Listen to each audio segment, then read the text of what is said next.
Hello, welcome back to Feast and Farm Cooks. My name is Rachel Ballard, and today we're going to make a pie crust. It's absolutely one of the most essential things, I think, for every home cook to know how to do this, and it's really not that difficult. I get lots of questions over on the main blog about how do you do this? You know, mine don't turn out, they crumble, they fall apart, and I'm going to show you my quick and easy way to have a homemade pie crust in no time flat. So here's what we need. It's nothing, basically. All-purpose flour, a little bit of sugar. Now, if you're making a savory dessert of some kind, I'm going to use this in another sweet recipe later, but if you were making something savory, just leave out the sugar. Simple enough. And a little bit of salt, okay? Then I have a stick and a half of very cold butter that I've cut up and some ice water. That's all you have to have. And we're going to use the food processor. If you don't have a food processor, I think everybody needs one of these in their kitchen. This is my Cuisinart.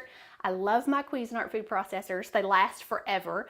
But if you don't have one, you can do this in a bowl. You're just going to have to break everything up like with a pastry blender or with your fingers, and it just takes a little bit longer. So it works either way. Do not be afraid to do this if you don't have a food processor. It'll still work. So in here, we are just going to dump the flour, the salt, and the sugar. And I'm just going to kind of blend it up a little bit just to kind of get things mixed. That's all it needs. Then, cloud of flour. Okay, then I'm just going to drop in all of this butter. It's very cold, and it's important that your butter be very cold. You don't want to just like handle it a bunch. I just chopped this up. So try to keep your hands out of it as much as you can. We want to keep it cold because when it bakes, it creates steam and releases that steam and makes all of the flaky layers in the pie crust. So a lot of Southern women will use Crisco shortening instead of butter in theirs, and that's okay to do if you would like to.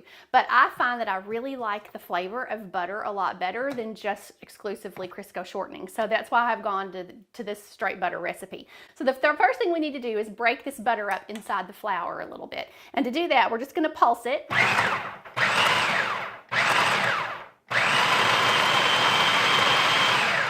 You can do this with your fingers, it just takes a lot longer. Okay, so we're almost there. I'm gonna look inside and it looks good. Everything's, you know, pretty big, pretty small. So what we're gonna do is with the food processor running, we're gonna pour in about 6 tablespoons of ice water. Now, the nice thing about this is that you don't have to guess at when your pie crust has enough moisture in it, because what happens is, as we pour the water in, as soon as it starts to form a ball inside the container, you know it's ready and you don't have to do anything else with it. So it's very helpful. So with it running on low, I'll show you how this works.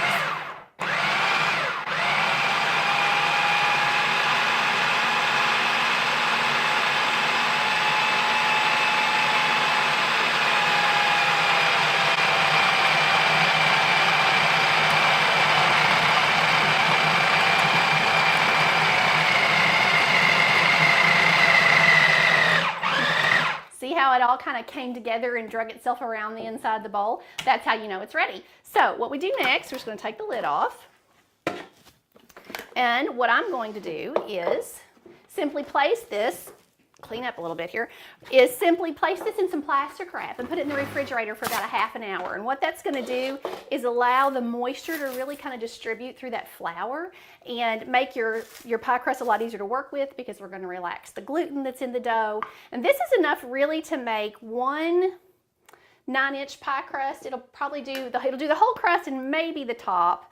The recipe on the blog that I have is actually part of my Apple Slab Pie recipe, and it makes a huge pie crust. So that's certainly something you can do. This recipe is doubled when you go to look at it on the blog. So what I'm going to do is just kind of flatten it out a little bit, wrap it in some plastic wrap, just like that, and put it in the refrigerator for 30 minutes. And when I come back, I'll show you how to roll it out. Be back in just a little bit. Okay, let's roll out this pie crust. It's been in the refrigerator about a half an hour, and it's a little bit cooler than what it was. It's still a little bit soft, but that's okay. So we're going to flour our board, and I'm going to put this all out here for now, but probably only use about half of it. So I'm going to put a little flour on the top, a little flour on the bottom. Then I'm going to split it in half, well, 3/4 of the way through probably. Set the other bit to the side, and then we're going to kind of start it out with your hands to try to get that circle shape before you start, just a little bit. And then, I'm one of these nuts that actually owns a rolling pin. I know like nobody else in the world hardly does anymore, but if you don't have a rolling pin, just use a drinking glass or something that's kind of level that you can roll yours out with. Start in the center of your dough, and we're going to roll out and back And the trick is to always keep it moving. So every time I press it, I'm going to turn it. And that's going to keep it, and I'm actually going to put a little more flour on my pen as I go. That's going to keep it from sticking to your board though. So turn it. I keep a really kind of light coating of flour on, a little bit more than a light coating on there, on the surface that my pen's on. So just keep moving it. Just keep lifting it. It's going to get to a point where it's really too big for you to start flipping around. So that's okay when you get there. But just lightly work it out until we've got it, you know, fairly close to what we think we might need. Now here's how I know. So I take my pie plate, and this one's only about 1 inch thick. It's not a terribly deep one, and I lay it on there.